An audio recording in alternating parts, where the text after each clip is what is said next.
이제 지난주에 이제 다윗의 승전시 이제 함께 나눴고요. 이게 사무엘하 22장은 시편 18편과 이제 같은 이야기라고 이제 말씀드렸어요.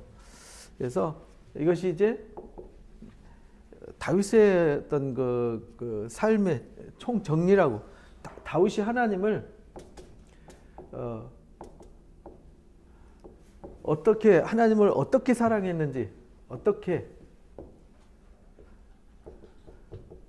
사랑하고 신뢰했는지를 이제 쭉 정리를 한 거예요. 그래서 다윗의 삶 속에 하나님은 피할 바위요 산성이요 요새이셨고, 다윗이 위기에 처해서 사망이 막 둘러 진치고 음부의 권세가 떠밀려 올 때에도 하나님을 신뢰하고 하나님을 사랑할 때 하나님이 대신 싸워주셨어요. 앞장서셔서 싸워주셔서 막아주시고 또 지켜주시고 보호해주시고. 그래서 민수기 6장 24절에서 27절에 보면은 축도 나오잖아요. 축복기도. 이게 축복기도인데, 하나님이 복 주시고 지켜주시고 은혜 베푸시고 평강 주시길 원한다 한 그 말씀이 그대로 다윗의 삶에 이루어진 거예요. 그러니까 우리는 하나님의 뜻이 하늘에서 이루어진 것처럼 우리 삶 속에 이루어져야 되잖아요. 그래서 다윗이 하나님을 이렇게 사랑했기 때문에 하나님에게 갚아주셨다, 이렇게 말씀하셨어요. 갚아주셨다. 그러니까 우리는 하나님을 사랑하고 하나님을 신뢰하면 하나님이 갚아주세요. 뭘로 갚아주시냐면 은혜로 갚아주시고 복으로 갚아주시고 평강으로 갚아주시고 이렇게 갚아주시는 거죠. 그래서 다윗이 하나님이 내 의로운 대로, 내 정직한 대로, 내 깨끗한 대로 하나님이 갚아주셨다. 그리고 하나님이 내 길을 앞장서셔서 미래까지도 이끌어 주셨다. 그래서 하나님이 택하신 자들은, 택하심을 받은 자들은 하나님이 예정 가운데 일하신다 그랬잖아요. 예정이라는 말은 결정을 말하는 겁니다. 결정. 하나님은, 우리는 예정 그러면 변할 수도 있잖아요. 그죠? 우리는 내일 뭐 하자 해놓고도 상황 바뀌면 미안해. 나 사실은 말이야. 이래 가지고 우리는 상황을 바꾸잖아요. 근데 하나님은 이 예정이라, 우리가 말할 때 예정이고요. 하나님은 결정입니다. 그러니까 하나님은 어떤 일을 결정해 놓고 일하세요. 그러니까 다윗을 부르실 때 하나님이 영광 받으시기로 결정하시고 일하세요. 그러니까 우리도 그래서 에베소서 1장에 하나님이 우리를 부르셔서 일하실 때 하나님의 영광과 찬송이 되게 하려고 결정하셨다. 그래서 우리를 거룩하게 하는 거다. 우리를 그 결정된 영광의 찬송이 뭐냐? 하나님의 맏아들이 되게 하는 거다. 그 하나님 맏아들이 되게 하려고 우리를 거룩하게 하는 거다. 이렇게 가르쳐 주셨어요.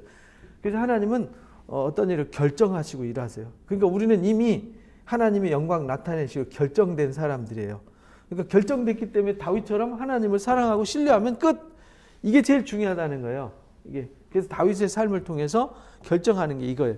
그래서 이제 오늘 23장에서는 이 다윗이 어떤 사람인지를 마무리를 지은 거예요. 마무리 짓는데 다윗의 마지막 말이다 이러잖아요. 다윗의 마지막 말. 이제 사무엘하에서 마지막으로 다윗의 삶을 정리하는데 뭐라고 정리하냐면 이새의 아들 다윗이 말하며, 일단 이새의 아들 다윗이에요. 왜냐하면 이사야서 11장에 보면은 이새의 뿌리에서 한 싹이 나서 결실할 것이요 이렇게 말하잖아요. 그러니까 우리가 룻기에서도 배웠어요. 사사기 시대에 나오는 룻기. 사사시대가 이제 룻기가 이제 사사시대에 해당되잖아요. 그때 거기에 보아스가 룻을 통해서 오벳을 낳잖아요. 오벳이 이새를 낳고 이새가 다윗을 낳잖아요. 그래서 그 계보를 이어가는, 하나님의 아브라함의 언약의 계보를 이어가는 스토리, 그 하나님의 언약의 자손을, 언약의 아들, 이렇게 이새의 아들, 이 말은 하나님의 약속의 아들, 이 말입니다. 하나님의 결정과 예정 속에 있는 아들. 그래서 아브라함을 부르실 때 이미 하나님의 역사가 결정된 가운데 오시는 거잖아요. 이삭같이 한 자손을 이 땅에 보내세요. 그게 누구냐면 예수 그리스도예요. 아브라함이 자손은 예수님이 아브라함의 자손이에요. 근데 육신의 혈통적이 아니라 언약의 결정체라는 거죠. 믿음으로 아브라함을 부르셨고 그 믿음의 결정체가 누구냐면 예수 그리스도예요. 그 계보를 이어가는 그 아들로 오셨어요. 그래서 뭐라고 말하냐면 높이 세워진 자, 이렇게 높이 세워졌다는 말은 내가 높아졌다 하는 게 아니라 높이 세워졌다는 말은 수동태잖아요. 수동태. 누군가에 의해서 세워졌어요. 그러니까 하나님에 의해서 세워지는 거죠. 하나님에 의해서 높이 세워진 자. 다윗은 하나님에 의해서 세워진 자예요. 그러니까 우리도 하나님의 이렇게 결정하셨어요. 세워주시기로, 영광 나타내시기로. 그러니까 거기 합당한 자가 우리가 돼야 되는 거죠. 그 다음에 야곱의 하나님께로부터 기름 부음 받은 자, 약속의 자손이면서 높이 세워졌고 기름 부음 받았어요. 그리고 노래 잘하는 자, 이렇게 다윗 스스로가 다윗이 누군지를 정의를 내려줬어요. 약속의 자손, 높이 세워진 자, 기름 부음 받은 자, 노래 잘하는 자. 노래 잘한다는 말은 하나님을 즐거워하고 하나님을 찬양하는 자, 이런 뜻이잖아요.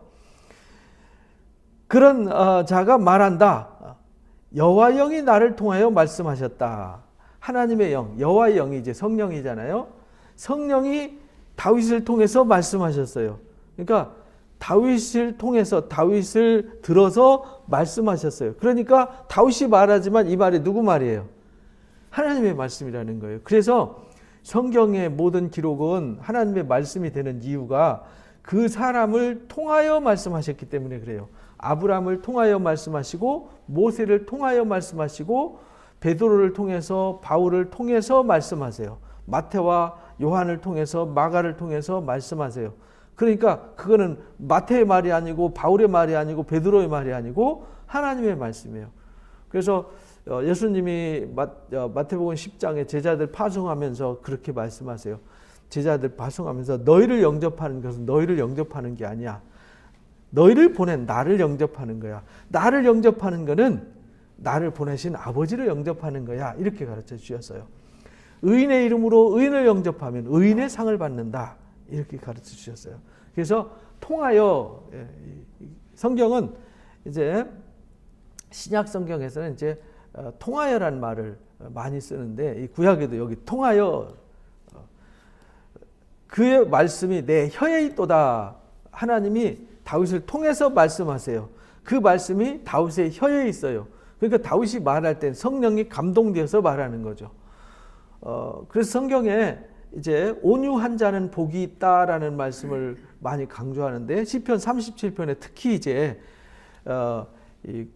시편 37편은 시편의 잠언이라 그러잖아요. 시편의 잠언이라고 할 만큼 하나님의 지혜가 담겨져 있는데 그 지혜의 중요함에 온유함이 있다 이렇게 가르쳐줘요. 그래서 온유한 자는 땅을 지배하게 돼요. 땅을 소유하게 돼요. 그 말은 온유한 자가 존경받고 사랑받고 인정받고 쓰임받아요.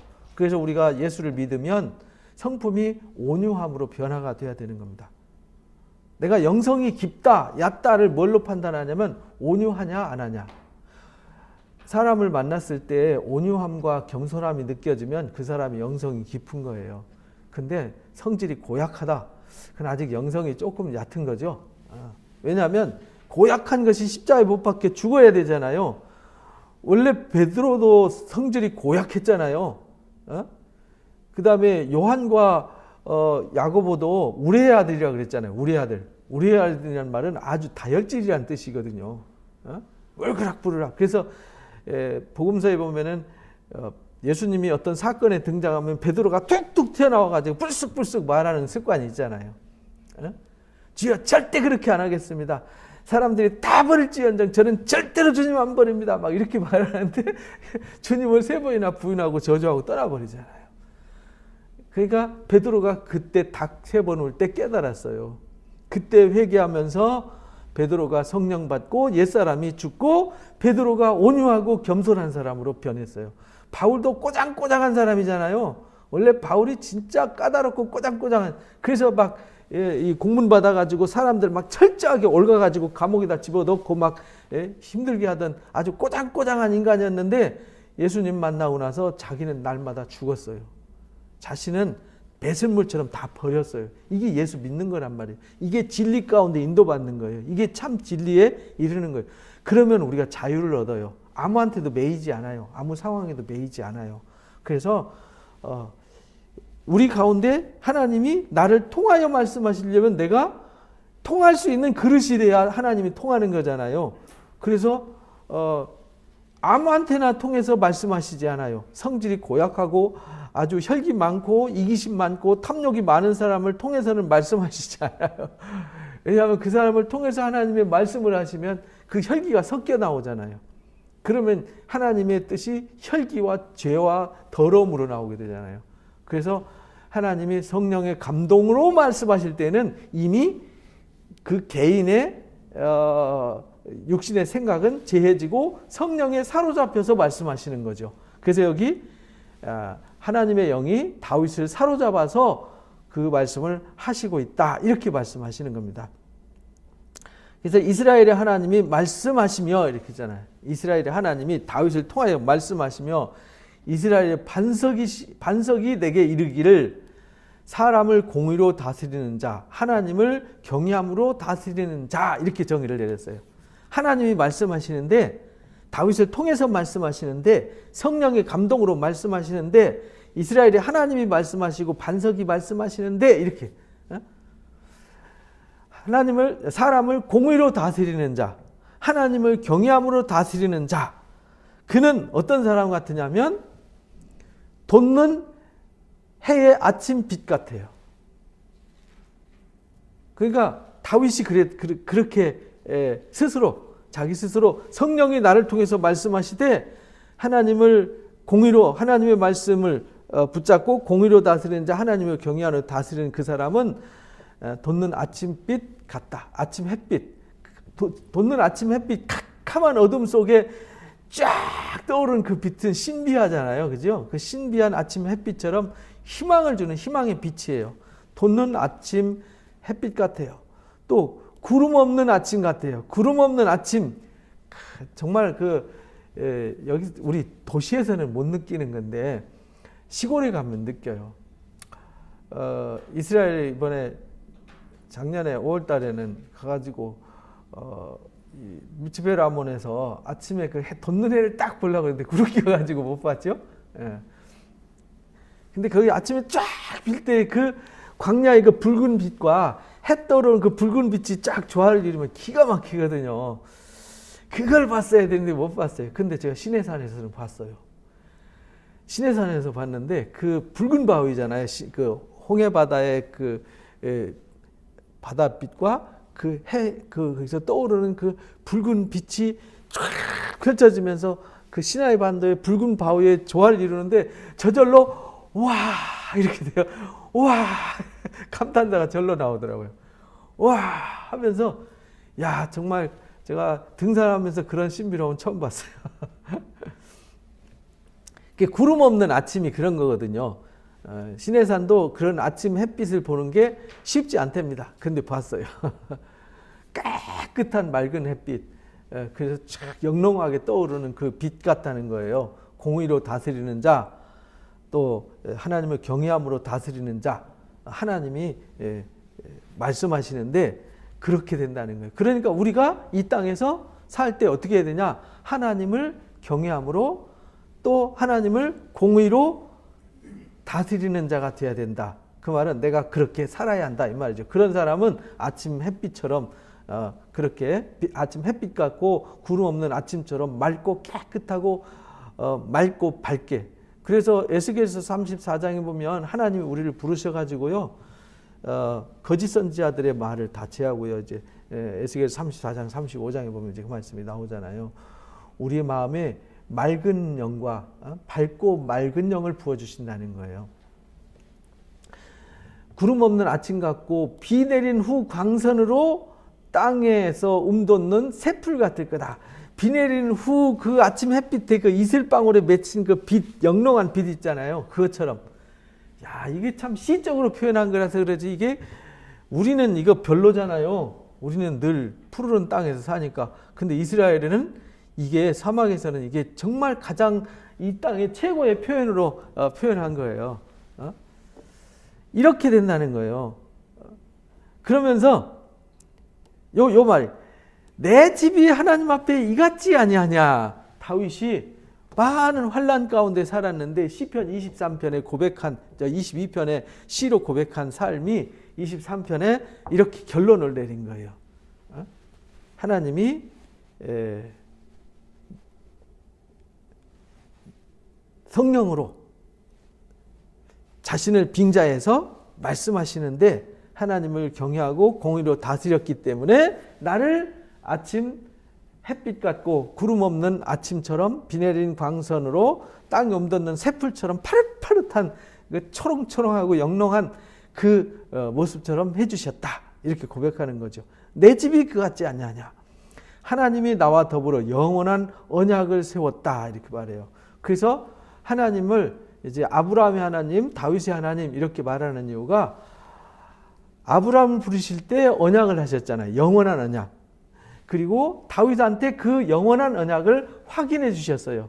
그래서 다윗과 허락한 확실한 은혜의 언약. 그러니까 아브라함한테 한 언약은 영원한 언약이에요. 다윗한테 허락한 언약은 은혜의 언약이에요.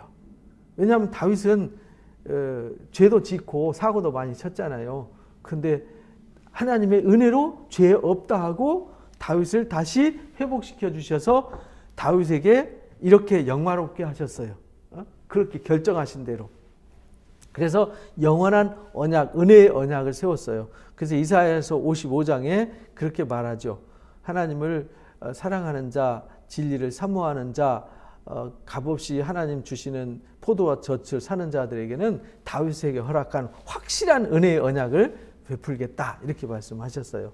그것처럼 영원한 언약을 세우사 만사에 구비하고 견고하게 하신다. 이렇게 말씀하셨어요.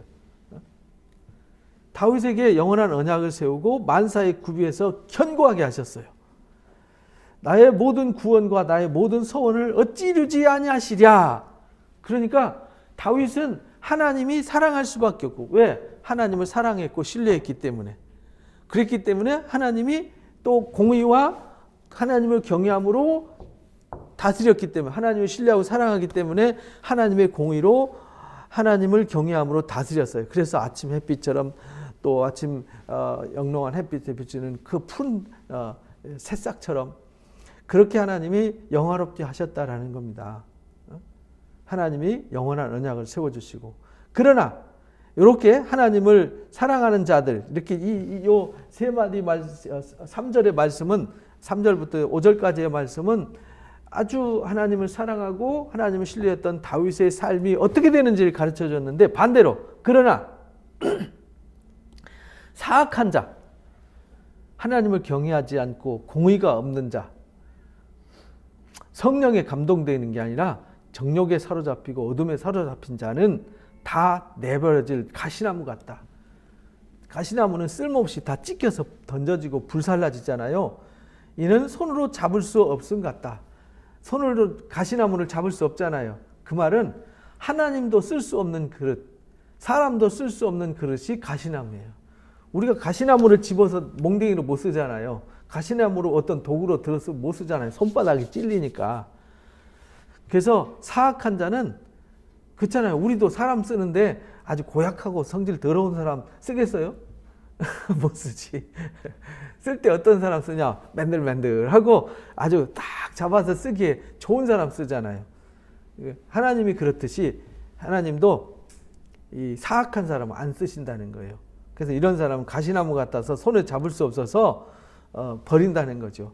그것들을 만지는 자는 철과 창자루를 가져야 한다. 그걸 만지려면 어떻게 해야 돼요? 가시를 다 두드려서 까야 되잖아요. 그죠?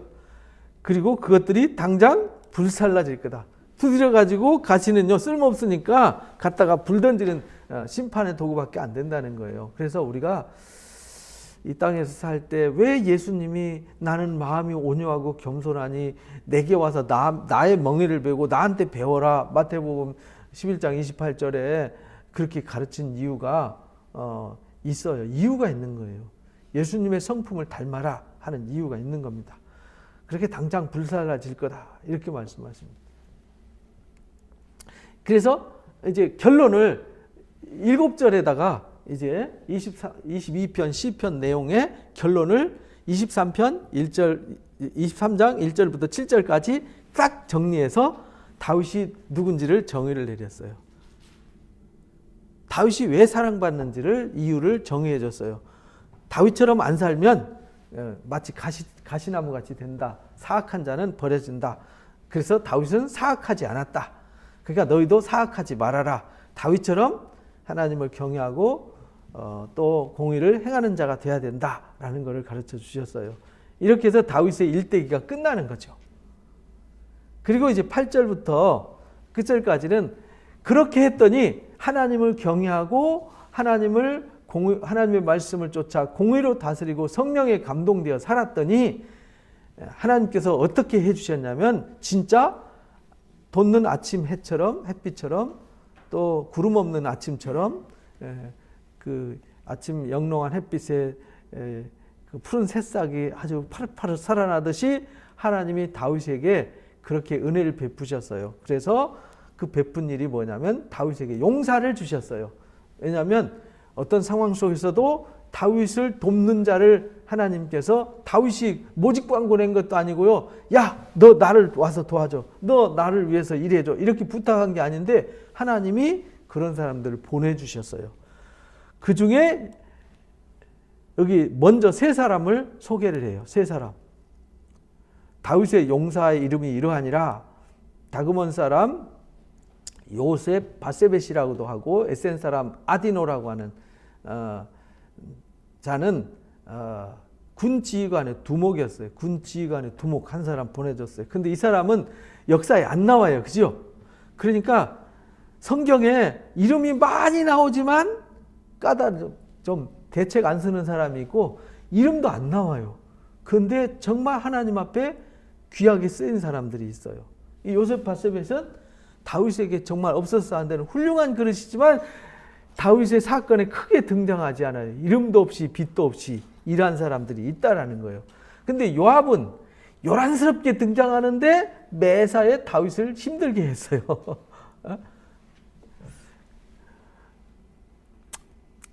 사람이 사는데 두 가지가 등장하는 거예요. 그냥 말도 안 하지만 내 옆에서 늘 그늘처럼 있어준 사람이 있는가 하면 그게 알고 보면 이제 가족이잖아요. 가족. 그죠? 근데 내 앞에서 늘 나를 아주 힘들게 하고 피곤하게 하는 사람이 있어요. 그런 사람이 내 삶에 많이 등장하고 정말 늘 이름도 없이 빛도 없이 나를 위해서 기도해주고 나에게 필요를 채워주고 내 안식처가 되어준 이런 사람도 있지만 크게 드러나지는 않잖아요. 그죠? 그런 사람도 있어요. 근데 여기 요셉 바세벳은 이름도 없이 빛도 없이 요압은 요란한데 별 쓸모가 없었어요. 그가 단번에 800명을 쳐 죽일 정도로 다윗에게 굉장한 군사였죠. 군 대장이었어요. 지휘관이었어요. 다음은 아호와 사람 도대아들 엘르아살이죠. 다윗과 함께 세 용사 중 한 사람이었어요. 블레셋 사람들과 싸우려고 모임에 이스라엘 사람들이 물러간지라 세 용사가 싸움을 도두고 그가 나가서 손이 피곤해서 그 손이 칼에 붙기까지 손에 칼에 붙기까지라는 말 그만 피곤하도록 블레셋 사람들 치니라 손에 물집이 생기도록 그렇게 아주 그냥 싸웠다는 거예요. 여호와께서 크게 이기게 하셨으므로 백성들이 돌아와서 그 뒤를 따라 노력할 뿐이었더라. 그만큼 용맹한 다윗의 세 용사 중에 한 사람이었더라. 그러니까 세 사람을 세 손가락에 꼽는 사람 중에 한 사람이었더라. 그런데 이 사람도 이름도 없고 빛도 없어요. 그 다음은 할랄 사람 악의 아들 삼마예요. 블레셋 사람들의 사기가 올라 거기 녹두나무 가득한 한쪽 밭에 모임에 백성이 블레셋 사람과 도망하되 그 밭에서 블레셋 사람들을 쳤더라. 여호와께서 큰 구원을 이루시니라. 그래서 이 삼마, 요셉, 바세벳, 그 다음에 엘르아살. 근데 이 사람들은요 별로 이제 이름도 없이 빛도 없이 다윗의 그늘. 왜냐하면 다윗이 하나님을 사랑하고 신뢰하고 공의로 하나님을 경외함으로 다스렸더니 하나님이 이런 훌륭한 사람들을 붙여주셔서 이 사람들을 통해서 다윗을 도와주셨어요. 그러니까 우리도 이 세상 살아가야 되잖아요. 그러면 우리 인생에 이 돕는 후원자들이 필요한 거죠. 돕는 사람이 필요한 거예요. 그래서 그러면 하나님이 시편 37편 말씀대로 온유한 자에게는 하나님이 사람들을 붙여주셔서 이렇게 도움을 받게 하신다. 그래서 우리가 인생 살아가면서 사람들 세계 속에서 늘 온유하고 겸손한 사람이 되어야 됩니다. 그러면은 사람들의 마음이 나를 향하도록 하나님께서 묶어주시고 도와주신다. 이렇게 가르쳐 주셨어요. 30두목, 이제 13절부터는 30두목에 대해서 얘기해요. 이 30두목들도요, 크게 이름 등장하는 사람들은 몇 사람 안 돼요. 30두목 중 3사람이 따로 등장해요. 그래서 37명의 이제 여기 다윗의 용사들이 등장하는데요. 곡식 뺄 때에 아둘람 굴에 내려갔어요. 아둘람 굴에 내려갔다는 얘기는 광야에 있다는 얘기잖아요. 유다 광야. 유다 광야에 있어요. 다윗에게 나아갔는데 블레셋 사람들이 르바임 골짜기에 진쳤어요. 그때 다윗이 산성에 있고 블레셋 사람들이 르바임 골짜기에서 진치고 있다가 베들레헴까지 올라온 거예요. 베들레헴이 다윗의 고향이잖아요. 다윗의 고향인데 다윗이 그 베들레헴에 지금도 베들레헴에 가면요, 이렇게 층계처럼 이렇게 밭이 논처럼 만들어진 밭이 있어요. 그래서 물이 항상 흘러요. 그 샘물이 흐르는 그 샘이 있거든요. 지금까지도 있어요. 그 옛날 다윗 때부터 흐르는 그 물인데 그 물을 먹고 싶었어요. 왜냐하면 다윗이 어렸을 때 양 치러 다니면서 양들에게 물 먹이고 늘 그 물을 먹었잖아요. 근데 그 물이 항상 마르지 않고 솟아오르기 때문에 굉장히 시원하고 샘물의 특징이 맑고 시원하다는 특징이 있어요. 왜냐하면 우리 계곡에서 흘러내리는 물도 시원하잖아요. 뭐 설악산 같은 데 가서 비선대 이런 데 가면 물이 굉장히 맑잖아요. 근데 들어가면 굉장히 시원해요. 여름에도 아주 서늘하잖아요. 우리 어딥니까? 밀양에 가면 얼음골이라는 데가 있어요. 근데 여름에도 거기 얼음이 얼어요. 얼음이. 그래서 얼음골이에요. 여름에도 넣으면 아주 서늘합니다. 그만큼 이제 차가워요, 물이. 근데 이 이스라엘 땅의 물은 밑으로 수백 미터 들어갔다가 그 물이 바닥 치고 다시 솟구쳐서 올라오는 물이에요. 그래서 신명기 11장에 그 땅은 분천과 샘이 있는 땅이라고 그랬잖아요. 분천이 뭐냐면 땅에 들어가서 다시 솟구쳐 올라오는 걸 분천이라고 그래요. 그 물은 굉장히 맑고 시원해요. 그래서 우리가 엔게디 요새 가면 그 폭포가 있는데 그 물이 그렇게 시원해요. 이 베들레헴에도 그 물이 시원해요. 그래서 광야에 있으니까 그 광야 막 뜨거운 빛에 있으니까 거기서 물도 미지근한 물 이런 거 먹다가 다윗이 그 물을 먹고 싶었어요. 여기 블레셋 사람들 요새 베들레헴에 있는지라 다윗이 소원하여 이르되 베들레헴 성문 곁 우물물을 누가 내게 마시게 할까? 그 시원하고 맛있는 물을 먹고 싶었어요. 우리는 이해할 수 없는 물이잖아요. 예를 들어서 우리가 미지근한 그렇잖아요. 광야에는 뜨거우니까 흐르는 물이 시원하지가 않아요. 뜨뜻미지근한 물이잖아요. 이런 물 먹다가 시원한 생수를 먹으면요. 그 여름에 그렇잖아요. 여름에 시원한 생수 먹을 때 그 시원함처럼. 그때 이 물을 누가 먹게 할꼬라고 다윗이 물을 그리워할 때 여기 세 용사가 등장해요. 블레셋 사람의 진영, 이 베들레헴까지 그 진영을 돌파하고 가서 물을 떠와요. 근데 다윗이 그 물을 기뻐하지 않고 마시지 않아요. 왜냐하면 다윗에게 이렇게 충성스러운 군사를 주셨어요. 근데 이들이 가서 그 진영을 돌파하고 갔다는 얘기는 목숨을 걸고 간 거잖아요.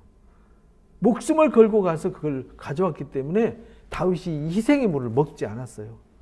이만큼 다윗이 하나님을 공의로 하나님을 경외함으로 다스렸다는 거죠. 그만큼 또 다윗을 위해서 목숨까지 던질 수 있는 세 용사가 있었다는 뜻이에요.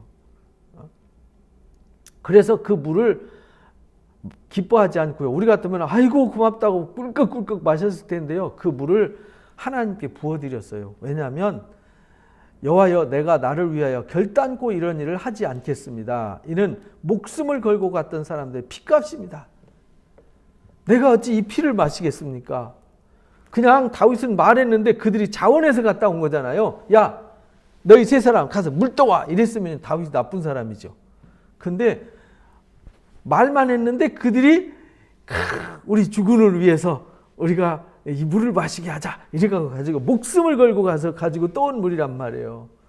그래서 다윗은 그 세 용사가 너무 고마웠고 하나님이 그런 세 용사 붙여주신 것이 너무나도 하나님 앞에 감사했죠. 그래서 그 물을 못 마셨어요. 그래서 하나님 앞에 부어서 드렸어요. 이걸 부어서 드린 걸 전제라 그러죠. 전제로 드렸어요. 사람의 피값이 아닙니까? 하고 마시기를 즐겨하지 아니하니라. 세 용사가 이런 일을 행했더라. 그러니까 세 두목이 앞에 있고 또 세 이 용사가 다윗을 위해서는 목숨을 던질 정도의 용사가 있었더라. 하나님을 경외하고 공의로 다스리니까 하나님이 그렇게 돕는 자들을 붙여주셨더라. 그리고 이제 18절부터는 이제 스루야의 아들 요압의 아우 요압은 안 들어가고 요압의 동생들이 들어가요. 아사엘과 아비새가 들어가요. 아비새가 그 세 사람의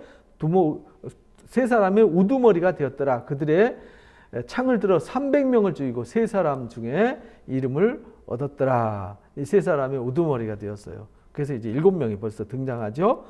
그 세 사람 중에 가장 존귀한 자가 아니냐. 그가 그들의 우두머리가 되었으나 그러나 첫 세 사람에는 미치지 못했더라. 요셉 바세벳이나 엘레살이나 삼마하고는 차원이 좀 떨어졌더라 이렇게 말해요. 왜냐하면 우리가 앞에서 계속 등장한 인물은 요압과 아비새와 아사엘만 등장했단 말이에요. 근데 하나님이 볼 때는 이 세 사람보다 더 중요하게 여긴 사람이 누구였냐면 요셉 바세벳이나 삼마나 엘레살이었다. 이름도 없이 빛도 없이 일한 사람.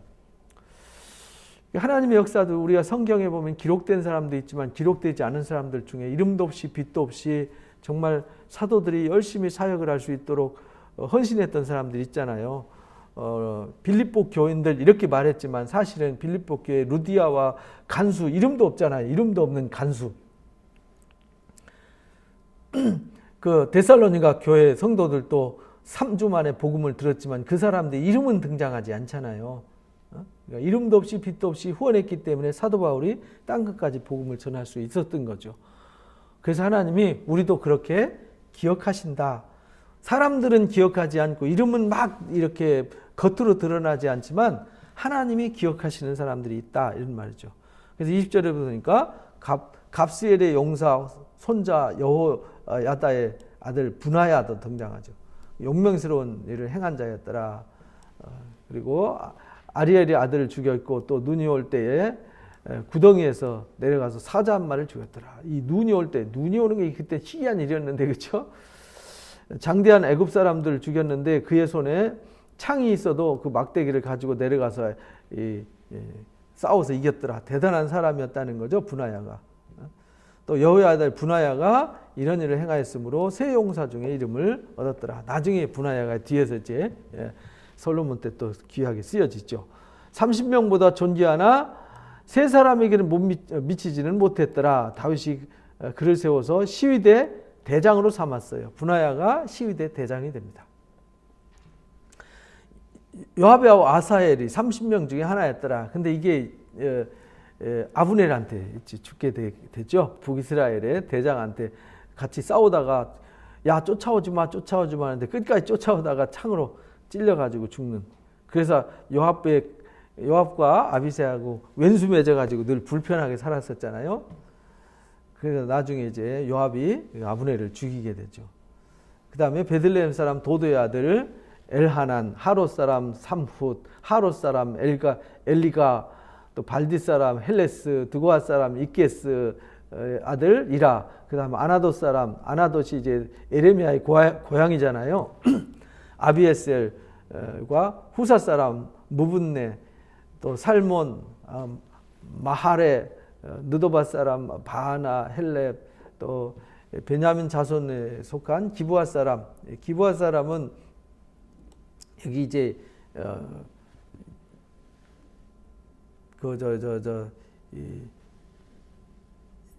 기브온 사람들, 기브온 산당이 있는 그 근처, 거기가 기브아 사울의 고향이죠. 리베 아들 이때와 또 분하야와 가하스 시내가에 사는 히때와 아르밧 사람 아비알본과 바르훔 사람 아스마옅과 사알본 사람 엘리아바와 야센 사람 요나단과 하랄 사람 삼마와 아랄 사람 사랄과 사랄의 아들 아이함과 우리 이름도 부르기도 어려운 사람들인데 이 사람들의 이름을 여기다가 쫙 30명을 기록한 거예요. 근데 우리는 이 사람들 이름도 기억하기 어려워요. 읽기도 어렵고. 그런데 이 사람들을 하나님은 기억하신다. 근데 이 사람들은 이름만 나오잖아요. 무슨 일을 했는지, 얼마나 대단했는지 아무것도 없어요. 이름만. 그래서 하나님이 다윗의 삶에 다윗이 하나님을 경외하고 사랑할 때 어떻게 하나님이 도와주셨는지를 이 사람들을 통해서 이렇게 보여주신 거예요. 열매잖아요. 열매. 그죠? 열매를 보여주신 거예요. 다윗은 사울 왕 때문에 도망 다녔는데 도망 다닐 때 이런 사람들 다 붙여주신 거예요. 그리고 왕궁을 세워서 왕의 그 언약의 역사를 펼쳐나갈 때 하나님이 이런 사람들 다 붙여주셔서 다윗이 돋는 아침 햇살같이 된 거예요. 구름 없는 아침같이 된 거죠. 여기 마아가 사람 손자 아하베스의 아들 엘리벨렛, 길롯 사람 아히도벨도 나오죠. 아히도벨이 나중에 그 반역하잖아요. 압살롬에게 가죠. 그 아들 엘리암도 있었어요. 갈멜 사람, 헤레스 사람, 그다음에 아랍 사람 바하레와 소밧 사람 나단의 아들 이갈, 갓 사람 바니, 암몬 사람 셀렉, 스루야의 아들 요압의 무기를 잡은 자 부에롯 사람 나하레, 이델 사람 이라, 이델 사람 가렙, 헷 사람 우리아도 나오죠. 여기 우리아나 밧세바 사고 쳤던 전쟁 때 나가서 죽게 만들었던 우리아나 밧세바도 총 여기 이제 30명에 속했어요. 그래서 총 37명이 다윗을 위해서 목숨을 걸고 싸웠던 용사들이었어요. 이런 장교들, 쉽게 말하면 오늘날로 말하는 군 장교들이죠. 군 장교들, 군 지휘관들을 이렇게 하나님이 붙여주셨더라. 하나님은 그만큼 다윗을 위해서 일해 주셨다라는 증거를 보여주신 거예요. 다윗을 위해서 이런 사람들을 하나님 보내주시고 이런 사람들을 세워주셨더라.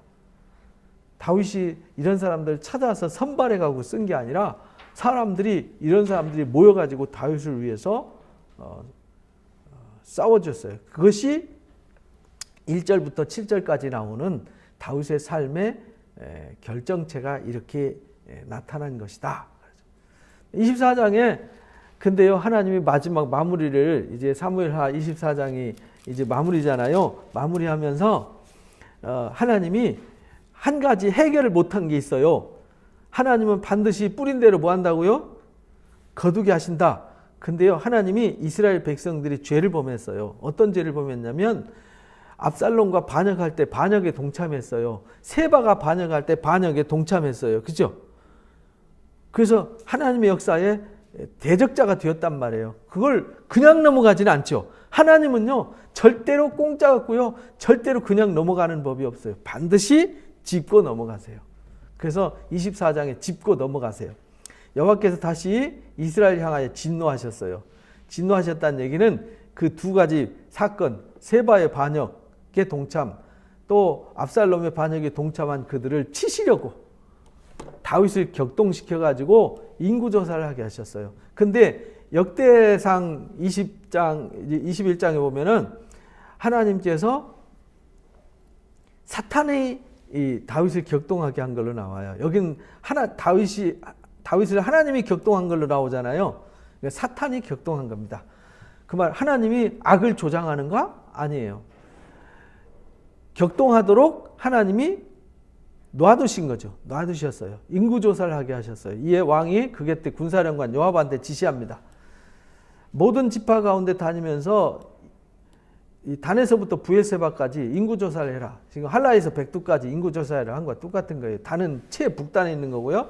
부에세바는 최남단에 있는 도시죠. 백성을 계수하고 보고해라 이렇게 말해요.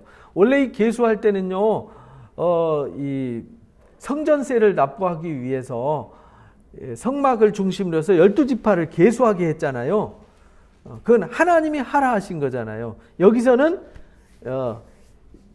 하나님이 어떤 하나님의 의를 이루기 위해서 계수하는 게 아니라 다윗이 자기가 세운 업적을 세워보기 위해서 계수하게 되는 거예요. 이건 교만이잖아요. 그죠?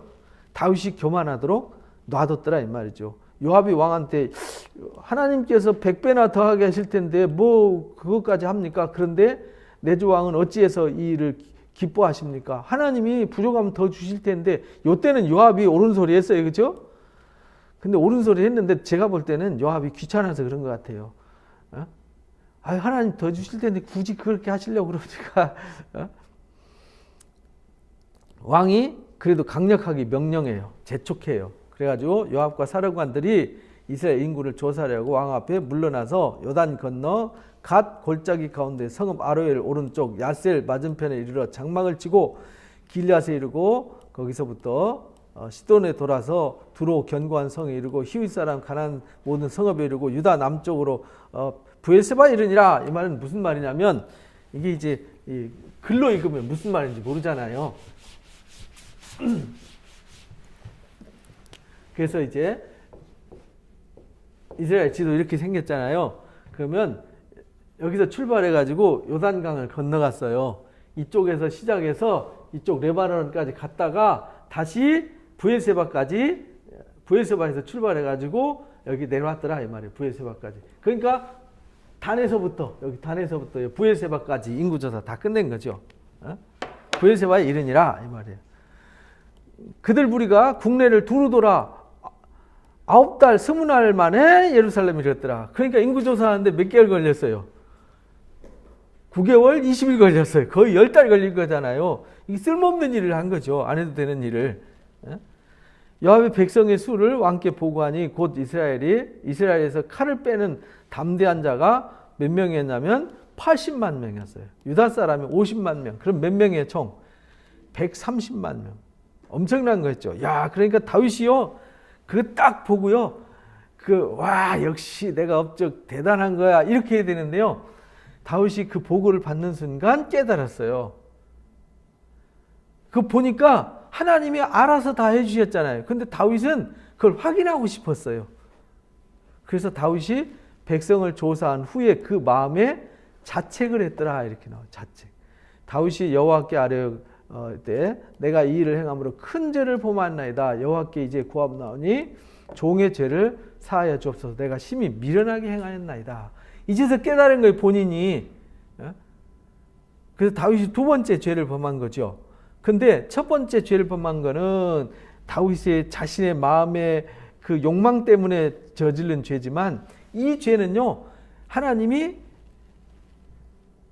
이스라엘 백성들을 진노하셔서 세바의 반역과 압살롬의 반역에 동참한 그 죄를 징계하기 위해서 하나님이 그 충동을 방관하시고 놔뒀더라 이 말입니다. 그래서 다윗이 아침에 일어날 때 하나님께서 선전자 갓을 보내가지고 말씀하세요. 가서 다윗한테 일러라. 내가 내게 세 가지 보인다. 내가 너를 위해서 세 가지 벌을 내릴 텐데 네가 선택해. 이래가지고 세 가지 벌을 아뢰입니다. 아뢰되 왕이여 7년 기근이 있을 것입니다.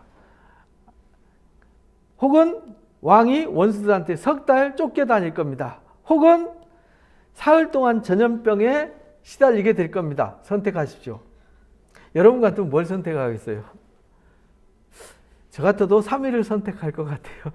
근데 7년 기근이면요 거의 망하죠. 그죠? 석 달 동안 대적들한테 쫓겨다니면 정말 힘들죠. 석 달 쉽지 않아요. 근데 사흘 동안 전염병이면요 몰살할 수도 있어요. 그러니까 어느 하나 쉬운 건 없어요. 그죠? 근데 다윗은 하나님을 알아요. 다윗은 하나님을 알기 때문에 왕은 생각하여 보고 선택하십시오. 이랬더니 다윗이 가드한테 이릅니다. 아, 고통스럽다. 7년 택하자니 답이 없고 3개월 선택하자니 이건 말이 안 되고 이거 3일 선택하자니 이거 몰살할 수도 있고 야 이거 어떡하냐. 고통 중에 있다. 청하건대 여호와께서는 긍휼이 크시오니. 그래서 다윗이 선택한 건 뭐냐면요, 하나님의 긍휼을 선택한 거예요. 무슨 말이냐면 우리가 하나님 손에 빠지고 내가 사람의 손에 빠지지 않기를 원하노라. 7년 기근이나 이 대적에게 3개월 쫓겨다니는 것은요, 사람들에게 시달리는 일이에요. 그거 안 하겠다는 거예요. 매를 맞아도 하나님 앞에 맞겠다. 그걸 선택했어요. 그래서 이 아침부터 정하신 때까지 전염병을 하나님이 단에서 브에셀까지 보냈는데요, 백성이 7만 명이나 죽었어요. 아, 고통스러운 거죠. 그래서 하나님이 매를 들어서 이스라엘을 징계할 때 7만 명의 징계를 내렸어요. 천사가 예루살렘을 향하여 그 손을 들어 멸하려 하셨더라. 그러니까 전염병으로요, 이스라엘 백성들을 아주 심하게 매를 들어서 치는데요, 모세가 이스라엘 백성들 다 쓸어버리고 모세 너로부터 다시 시작하겠다 할 때 모세가 울면서 하나님 앞에 매달려 기도하잖아요. 하나님 그렇게 하면 안 되십니다.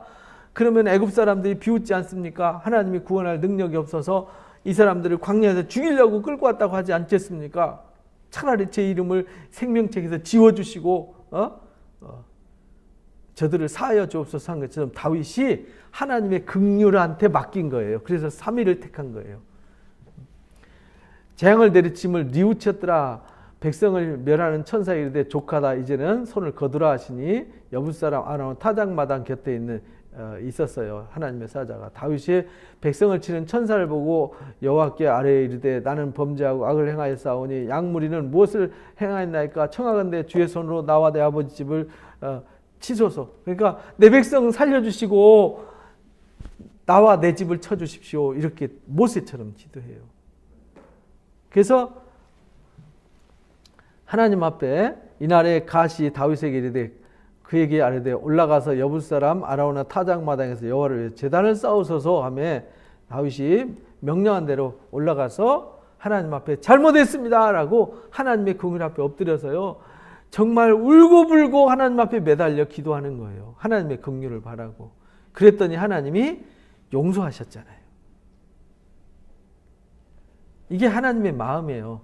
왜? 신명기 30장에 회개하면 용서하신다 그랬잖아요. 그래서 매 맞을 때 원망하고 탓하고 이렇게 하는 것이 아니라 우리는 어떤 어려움이 있고 힘든 일이 있으면 회개하는 마음으로 하나님 앞에 나가야 돼요. 그러면 하나님이 긍휼을 베풀어 주세요. 그래서 하나님을 아는 다윗은 그걸 알았어요. 그래서 우리도요, 하나님을 알아야 돼요. 어떤 하나님? 긍휼과 은혜를 베푸시는 하나님. 그러니까 내가 어려운 일이 있고 뭔 일이 있으면요, 회개하는 마음으로 가서 엎드려 기도하면 하나님의 긍휼과 인자를 베풀어 주세요. 그걸 우리가 깨달아야 돼요.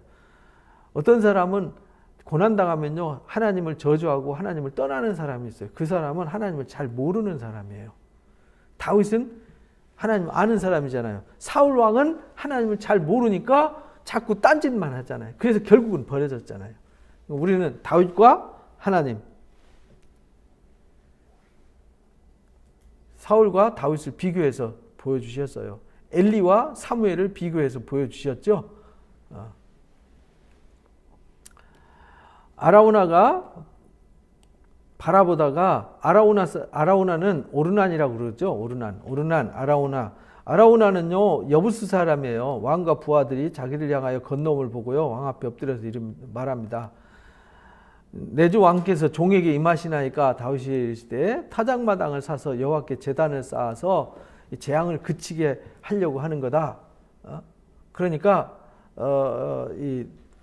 그 땅 나한테 팔아라 이렇게 말하는 거예요. 그러니까 이 아라우나가 공짜로 드린다는 거예요. 내 주 왕은 좋게 여기시는 대로 마음대로 가져가십시오. 번제 드리는 소도 제가한테 있습니다. 뗄나무 대에서도 마당질하는 도구도 다 있습니다.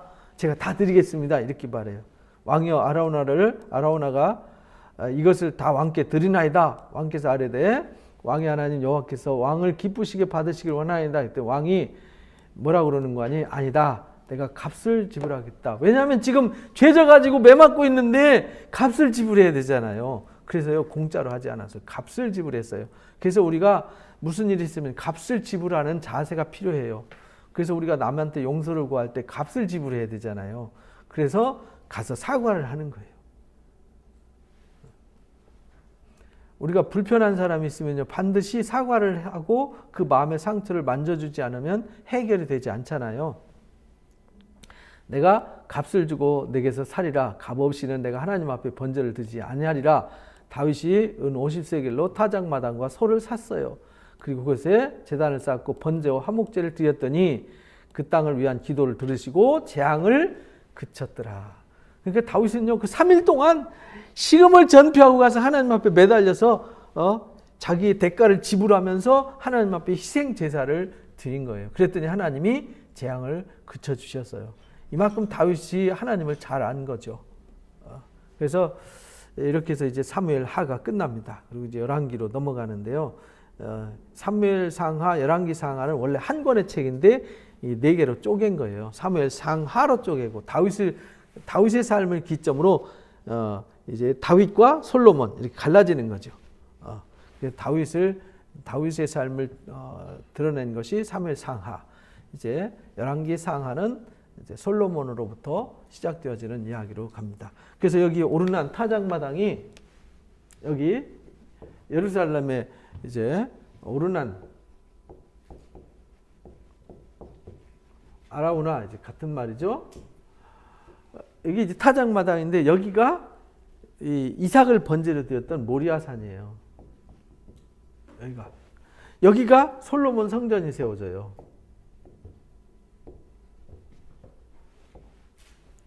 여기가 다윗성이에요. 그래서 성경에 예루살렘, 오르난 타작마당, 모리아산, 성전산, 시온산, 다윗성 다 같은 뜻이에요.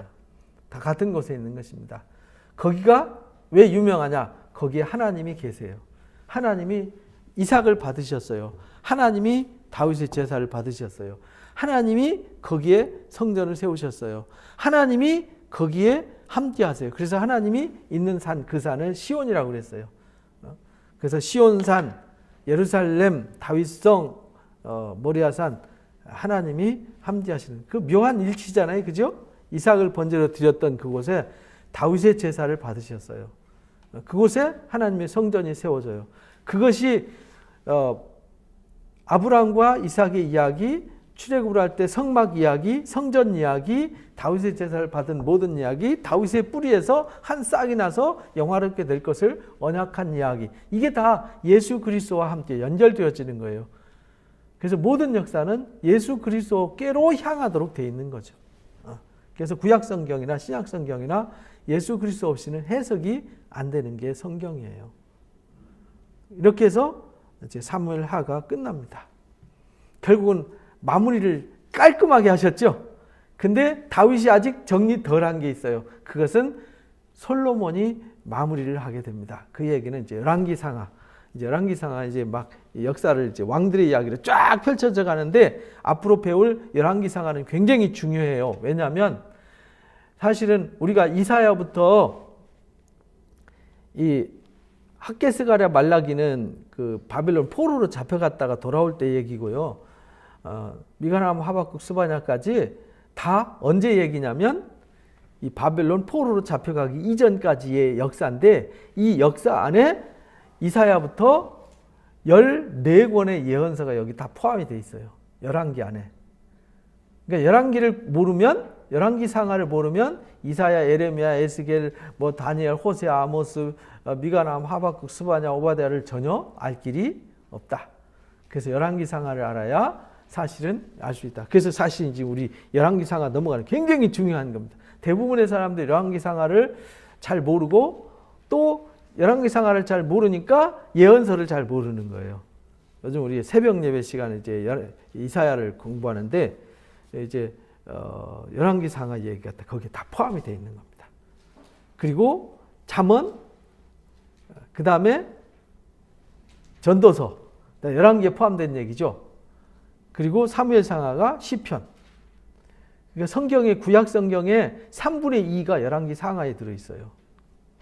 구약 성경의 3분의 2가 그만큼 방대한 양이 담겨져 있으니까요. 열왕기상하를 잘 공부하시기를 바랍니다. 그래서 다윗이 어떤 사람이었는가 오늘 가르쳐 주셨습니다. 다윗이 왜 하나님께 사랑을 받았는가? 다윗이 왜 하나님께 그렇게 은혜를 베푸셨는가? 잊지 말고요. 우리도 하나님의 은혜를 입는 자들 되시기를, 그래서 하나님의 긍휼과 하나님의 사랑을 입는 자 되시기를 주님의 이름으로 축복합니다. 기도하고 마치겠습니다. 감사합니다. 하나님, 다윗이 하나님을 사랑했기에 하나님도 다윗을 사랑해 주셨습니다. 다윗이 하나님의 말씀을 목숨처럼 여겼기 때문에 하나님도 다윗을 그렇게 사랑해 주시고 다윗에게 은혜를 베풀어 주셨습니다.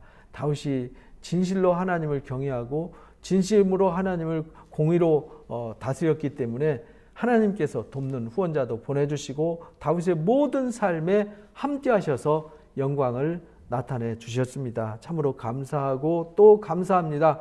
하나님 아버지, 우리도 이 땅 살아가면서 다윗의 삶을 모델로 삼아서 우리도 그렇게 하나님을 경외하고 사랑하고 하나님을 공의로 섬기는 자가 될 수 있게 하여 주옵소서. 그래서 우리가 아침 햇살처럼 구름 없는 아침처럼 영롱한 햇빛에 돋아나는 새싹처럼 그렇게 우리에게 하나님의 은혜가 임할 수 있도록 은총을 허락하여 주옵소서. 하나님의 사랑받는 자, 하나님의 은혜를 입는 자가 될 수 있도록, 그래서 우리가 이 땅에 하나님의 자랑이요 영광이요 기쁨으로 드러나도록 이 시대에 하나님의 사랑의 결정체가 되도록 인도해 주옵소서. 감사합니다. 영광받아 주옵소서. 예수님의 이름으로 기도합나이다. 아멘. 감사합니다. 고맙습니다. 수고하셨습니다. 고맙습니다.